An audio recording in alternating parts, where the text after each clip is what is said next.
Parliament ఎన్నికల target గా BJP పావులు కదుపుతోంది. రాష్ట్రంలో అత్యధిక ఎంపీ సీట్లు గెలిచేందుకు రంగం సిద్ధం చేస్తోంది. ఈ నేపథ్యంలోనే బీజేపీ జాతీయ ప్రధాన కార్యదర్శి బండి సంజయ్ కు మరో కీలక పదవి కట్టబెట్టింది. జాతీయ కిసాన్ మోర్చా ఇన్ఛార్జిగా బండి సంజయ్ ను అదనపు బాధ్యతలు అప్పగించింది పార్టీ. ఈ మేరకు బీజేపీ జాతీయ అధ్యక్షుడు జేపీ నడ్డా ఉత్తర్వులు జారీ చేశారు. అలాగే యువ మోర్చా ఇన్ఛార్జిగా సునీల్ బన్సాల్ ను నియమించింది. అటు జయంత్ పాండాకు మహిళా మోర్చా బాధ్యతలు అప్పగించింది. ఎస్సీ ఫ్రంట్ ఇన్ఛార్జిగా తరుణ్ చుకు బాధ్యతలు అప్పగించింది అధిష్టానం.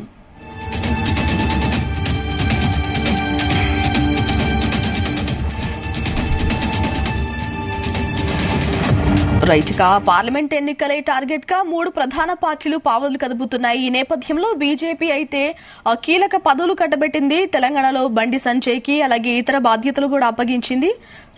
ఓవరాల్ గా డీటెయిల్స్ తెలుసుకునే ప్రయత్నం చేద్దాం. మా ప్రతినిధి శ్రీచరణ్ అడిగి. శ్రీచరణ్, గాయత్రి, పార్లమెంట్ ఎన్నికలు దగ్గర పడుతున్న సమయంలో బీజేపీ కొత్తగా ఇన్ఛార్జ్ మోర్చాలను నియమించింది ఈ రోజు.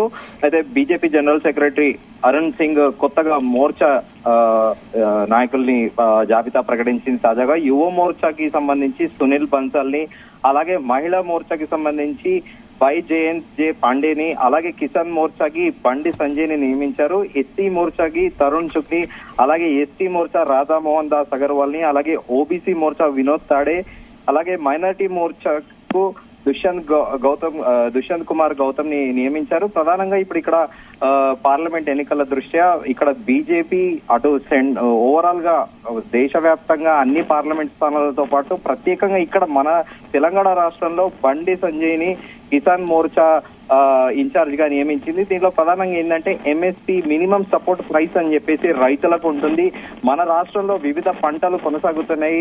మా ఉదాహరణకి మనము వేరుశనగ కానీ, శనగపప్పు కానీ, పల్లీలు కానీ, ఇలా పల్లి పంటతో పాటు అలాగే పసుపు, ఇలా వరి, వివిధ పంటలు కొనసాగుతున్నాయి. దాదాపు 15 పైగా పంటలు అటు రబీ గాని ఇటు ఖరీఫ్ పంటలకి, మన సైడు యాసంగి పంట అంటాము, ఈ పంటలకి గాను రైతులకి ప్రధానంగా ఇక్కడ బీజేపీ ఉద్దేశం ఏంటంటే బండి సంజయ్ ని నియమించడం ప్రధాన ఉద్దేశం ఏంటంటే బండి సంజయ్ ఇటు తెలంగాణలో బాగా అధ్యక్ష పదవి చేపట్టాక బాగా ఫెమిలియర్ అయ్యారు.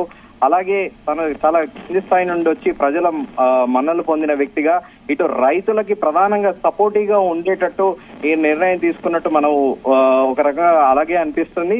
అలాగే దీంతో పాటు ప్రధానమంత్రి ఫసల్ బీమా పథకం కింద కూడా దేశవ్యాప్తంగా రైతులందరికీ పంట నష్టపోతే నేచురల్ కలామిటీ, అకస్మాత్తుగా భారీ వర్షాల వల్ల కానీ, ఏదైనా సరైన సమయానికి నీళ్లు అందకపోవడం వల్ల ఏదైనా పంట నష్టం జరిగితే కూడా ప్రధానమంత్రి ఫసల్ యోజన బీమా పథకాన్ని ప్రధానంగా ప్రజల్లోకి తీసుకువెళ్లాలి అనే ప్రధాన ఉద్దేశంతో పాటు ఇలాగే ఇక్కడ ఎట్టి పరిస్థితుల్లోనూ ఒక 10 సీట్లైనా గెలుచుకోవాలనేది ప్రధాన ఉద్దేశంగా బీజేపీ పార్టీది ఒక ఆలోచనలో ఉన్నట్టు మనకు అందుతున్న సమాచారం. అయితే మొన్ననే మనకు జరిగిన కొద్ది రోజుల కిందట ఇక్కడ అమిత్ షా వచ్చి నేతలు, స్థానిక నేతలతో పాటు రాష్ట్ర స్థాయి నేతలందరికీ కూడా ఒక దిశానిర్దేశం చేసి వెళ్లారు.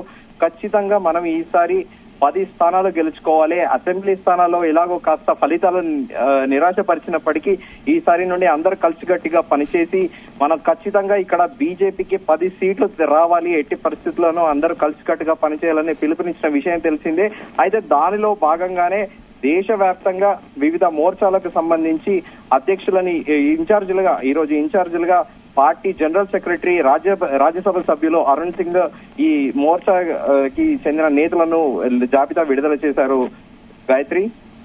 Right Sricharan, thank you.